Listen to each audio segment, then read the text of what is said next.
Notizie in italiano.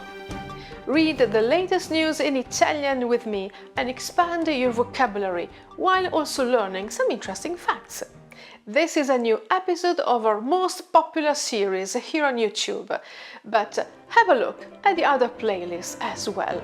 There's something for everyone and for all levels. And there are many videos all in Italian. As usual, I will begin by showing you 3 headlines in Italian, and I want you to tell me which one is about a famous monument. Harris si rafforza, è avanti di 7 punti su Trump. Venezia, il leone alato che domina Piazza San Marco? È cinese. Prof torna a scuola dopo 550 giorni di assenza, ma è licenziato.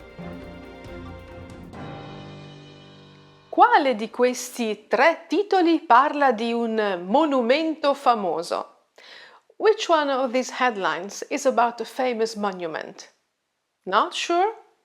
We'll find out soon enough. Let's read our news in Italian.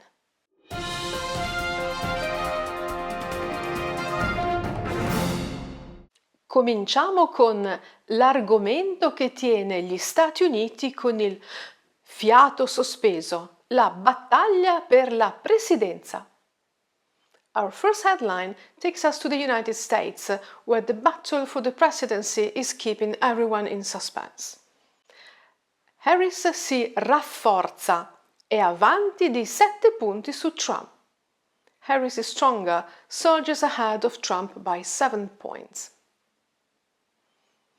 I risultati dell'ultimo sondaggio di Reuters Ipsos vedono Harris al 47% e Trump al 40%.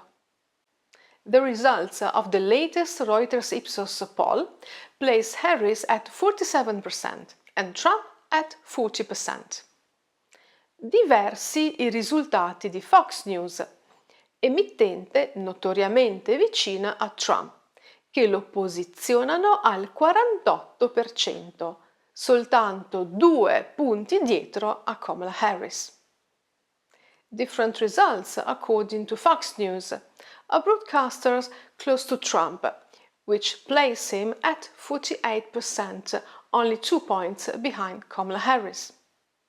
Just one keyword here, sondaggio, poll, which comes from the verb sondare, to probe, to search.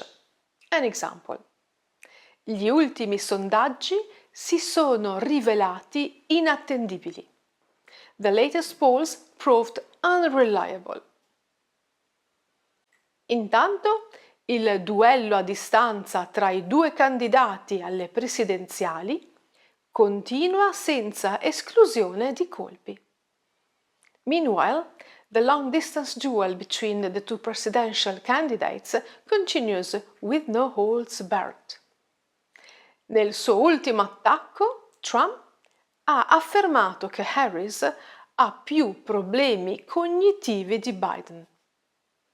In his latest attack, Trump claimed that Harris has more cognitive problems than Biden. Given the hostility between the 2 candidates, news media use aggressive words to talk about the presidential race. Un duello a distanza senza esclusione di colpi. A long-distance duel with no holds barred. I 2 candidati polarizzano l'opinione pubblica. The 2 candidates polarize the public opinion. Nei prossimi comizi, i 2 candidati tenteranno di spostare l'attenzione sull'economia e di attirare il voto della popolazione ispanica. In their upcoming speeches, the 2 candidates will attempt to shift the focus to the economy and attract the vote of the Hispanic population. Un comizio is a political speech. This word comes from the Latin comitium, which was an actual place in Rome where religious and political meetings were held well over 2000 years ago. The fight for power could get very ugly back then. But it doesn't look good now either, right? So, how will it end? What's your opinion? I'm sure you have one. I know this is a very hot topic right now. Why don't you write your opinion in Italian, even with simple words? I want to read your comments. Now, please take the time to subscribe to this channel if you haven't yet. It really means a lot to us and we need your support to keep going. Grazie. Venezia, il leone alato che domina Piazza San Marco è cinese. Venice, the winged lion that dominates St. Mark's Square, it's Chinese.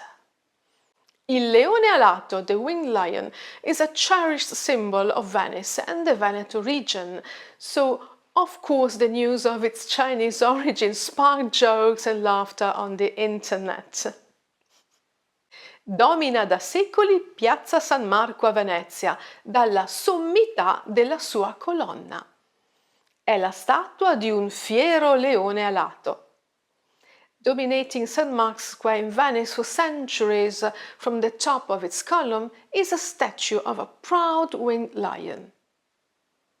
Secondo un recente studio dell'Università di Padova, si tratta di una scultura cinese dell'VIII secolo.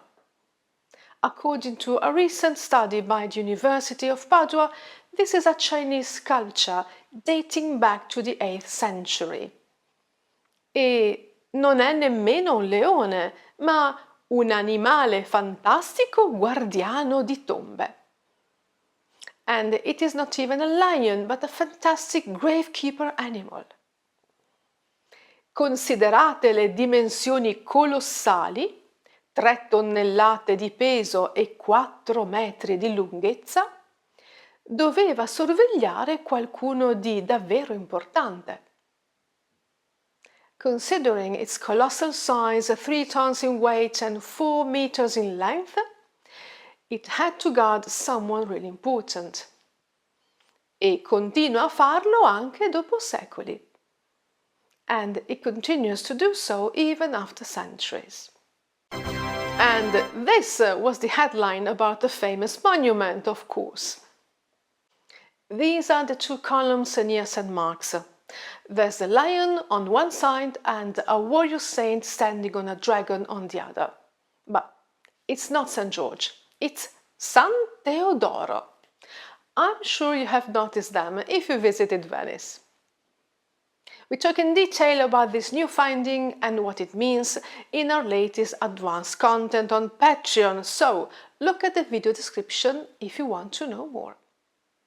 We remain in Veneto and specifically in the city of Treviso for our last headline. Prof torna a scuola dopo 550 giorni di assenza, ma è licenziato. Teacher returns to school after 550 days of absence, but he's fired. Prof is short for professore, which in Italy can be a high school or a middle school teacher, not necessarily a university professor. Licenziare means to fire, to lay off. Si è presentato all'istituto scolastico dove lo aspettavano da quasi 3 anni, ma non l'hanno neanche fatto entrare. He showed up at the school where they had been waiting for him for almost 3 years, but they didn't even let him in.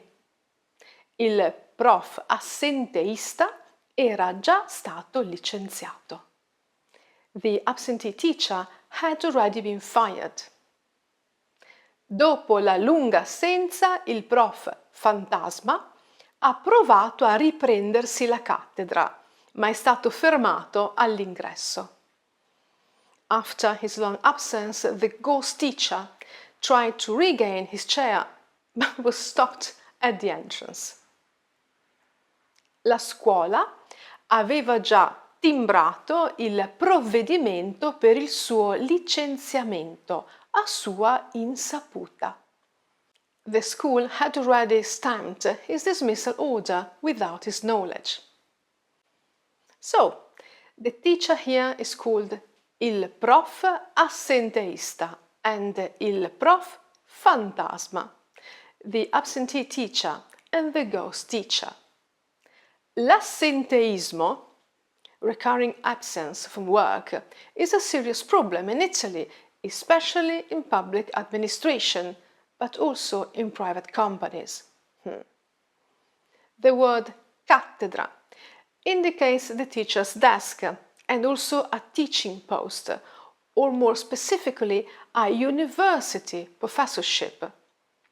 This teacher couldn't go back to his chair because the school had already fired him.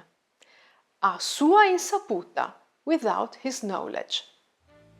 Com'è andata? Tutto chiaro? Ask me questions in the comments if you have any. On Patreon you will find the transcript of this video with a glossary and more content to complement this episode of our news in Italian. But don't go yet. Answer my final question. Da dove viene la parola comizio? Where does the word comizio come from? Can you remember? A, B or C? A, B o C? Scrivi la tua risposta nei commenti. Write your answer in the comments. Mi raccomando, ti aspetto la settimana prossima su questo canale. Ciao!